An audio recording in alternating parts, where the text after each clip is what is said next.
A luta pelos direitos das mulheres vem abandonando circuitos restritos e ganhando cada vez mais adeptos, em grande parte pela popularização da internet. Com esse boom virtual, os feminismos transpassam as barreiras online e ganham as ruas com ainda mais força, contribuindo para que as mulheres tenham maior consciência e possam se empoderar.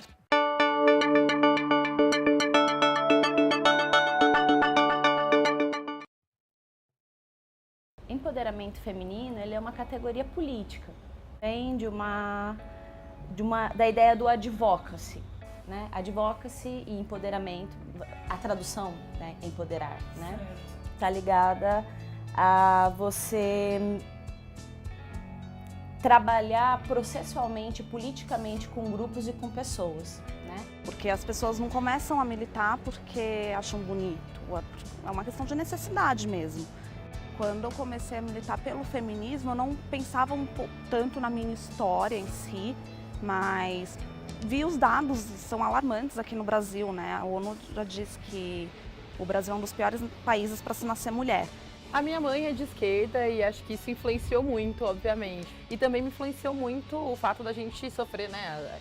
Os negros como um todo sofrerem muito racismo no dia a dia, nas pequenas coisas do dia a dia. Acho que tudo isso vai causando uma indignação que na universidade você tem espaço para extravasar. Acho que não foi a universidade, mas ter um espaço político em que você pode debater com as pessoas. As estatísticas são terríveis, realmente, né? Calcula-se que 2% dos casos de estupro realmente são punidos, né? Então, estupro é um crime que compensa. Compensa porque a gente já tem toda uma educação que nos faz sempre nos culpar. Eu perdi a virgindade em um estupro. Mas eu não tive coragem de denunciar, primeiro porque eu achei que a culpa era minha, porque eu me relacionava me relacionava assim, eu tava ficando com o cara, né? E eu fui pra casa dele. Eu só descobri com 22 anos que tinha acontecido comigo era estupro.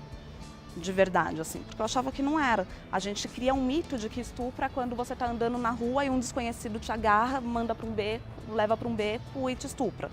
Mas não, pode ser pai, pode ser tio, pode ser namorado, pode ser marido.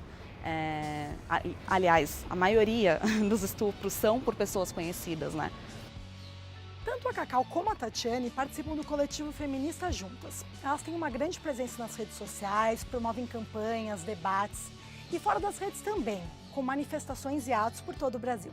Nós do Juntas, nós reivindicamos o feminismo classista, por entender que qualquer debate que a gente vai fazer é um debate que tem um recorte que é de classe, né? Você tem nessa segunda onda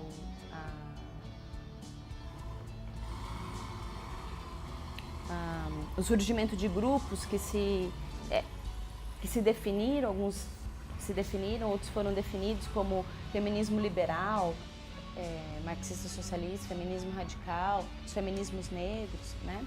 E esses grupos surgem de um questionamento, né, de uma identidade universal da mulher.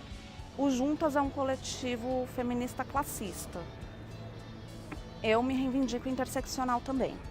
Não é querendo colocar estrelinhas de quem é o mais oprimido, mas a gente tem que pensar também o que nós somos para poder desconstruir os nossos próprios privilégios, né? Tipo, eu não sou uma mulher transexual, eu não sou travesti. Então eu tenho que saber me colocar, ter empatia com as mulheres que são travestis. Os feminismos negros, né, na sua totalidade, querem trazer cada vez mais o protagonismo das mulheres negras, o que é muito importante. Se a gente acha, a gente sabe, por exemplo, que a mulher ganha menos que o homem, né? A gente sabe que as mulheres negras ganham quase 1/4 do que ganham os homens brancos. Então, cada vez que a gente vai fazendo esses recortes, a gente vai enxergando as diferenças, né?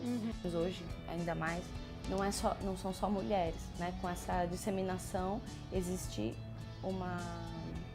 um número de novos sujeitos surgindo e se denominando como feministas. Isso tem produzido uma série de disputas e de contenciosos, né? A internet eu acho que é uma aliada, na verdade, né? Por mais que haja desinformação, ao mesmo tempo eu acho que muitas meninas entraram em contato com o feminismo por causa do Facebook mesmo. São informações que são dadas muito rápido, né? Quando tá numa imagem ali, aí você coloca as estatísticas e choca, e muitas pessoas compartilhando, de repente um monte de mulher tá sabendo e vai atrás de, como que eu mudo isso? O que eu faço? Quando a gente fez a PicBad pela legalização do aborto, em uma semana nós chegamos em 50 mil pessoas. É muita coisa. É algo que a gente não esperava alcançar. Nós não temos 50 mil militantes que estão espalhados pelo Brasil e que colocaram. Foi muito amplo. Então eu acho que as redes sociais são essenciais, mas que também não podem ser a única via, né? Infelizmente o anonimato também esconde muita coisa, né, ruim. Quer dizer, as pessoas se sentem muito sem consequência, sabe? Então elas acham que podem dizer qualquer coisa, que podem ofender pessoas, ameaçar, atacar, xingar o tempo todo, né? Sem que sejam descobertas, né? Mas na internet a gente pode ter essa voz, né? A gente tem público, né? Pra, por exemplo, feminista lésbica, feminista negra, né? Que elas são invisíveis na grande mídia, né? Mas na internet elas têm... elas conseguem um jeito de serem ouvidas. Eu acho que a luta dos grupos ou dos feminismos na internet seja uma luta circunscrita à internet, né? Ela está completamente relacionada e sendo retroalimentada pela movimentação offline, digamos assim.